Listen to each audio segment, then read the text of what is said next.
चला, दुर्मिळ योग आज महाराष्ट्राच्या नशिबी आलेला आहे. वैभव मांगले, आनंद इंगळे आपल्यासाठी स्वयंपाक करणार आहेत आणि ते सुद्धा मित्राच्या हातात हात घालून. आता आपल्याला पहिला पदार्थ जो पाहायचा आहे त्याला म्हणतात आठवणींची फोडणी.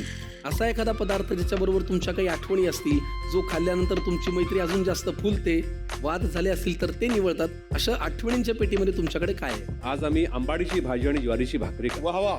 आणि आंबाडीची भाजी ही खास माझ्या आईची रेसिपी आहे. वा. आणि ती भाजी तुम्ही नुसती सुद्धा खाऊ शकता आणि आता भाकरी बरोबर पण खाऊ शकता. बर, आज हे दोन छान छान आपल्यासाठी पदार्थ करणार आहेत. त्यातला एक पदार्थ आहे आंबाडीची भाजी आणि ज्वारीची भाकरी. लगेच बघूया साहित्य आणि करूया कृती. वैभवजी मांगले आपल्यासाठी करणार आहेत आंबाडीची भाजी आनंद इंगळेंच्या साथीने. साहित्य आलेलं आहे. आधी आम्हाला साहित्य सांगा, काय काय लागणार आहे? साहित्य याच्यामध्ये आहे, ही आंबाडीची भाजी आहे. त्यानंतर आपल्याला हे तांदूळ आपण भिजवून घेतलेले आहेत. हरभऱ्याची डाळ आहे, त्याच्यानंतर शेंगदाणे आहेत, हा हिरवा हरभरा आहे, वाटाणे आहेत, लसूण आहे, तिखट लागतं चमचाभर, मिरची आहे, हिंग आहे आणि सगळं हे आपल्याला फोडणीचं साहित्य आहे. जिरा आहे, मोहरी आहे, मीठ आहे, हळद आहे, चांगलं तूप आहे काही, तूपही आहे. आणि हे काय? आणि हे आपण भाकरी करणार आहोत ज्वारीची, पीठ आहे.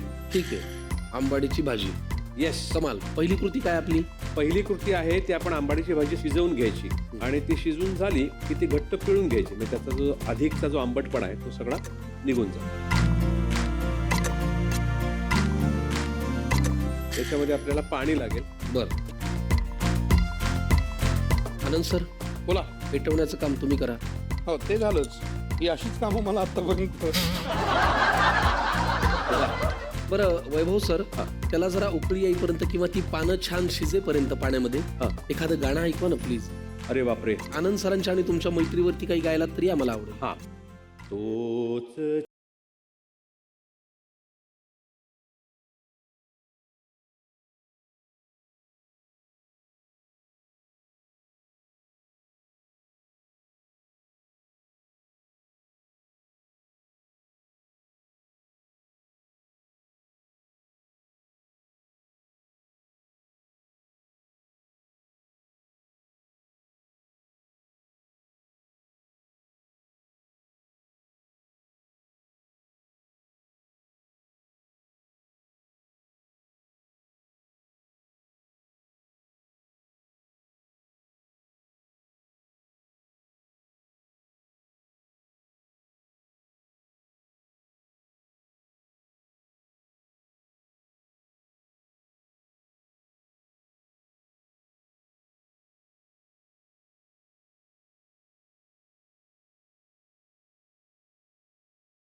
चंद्रमान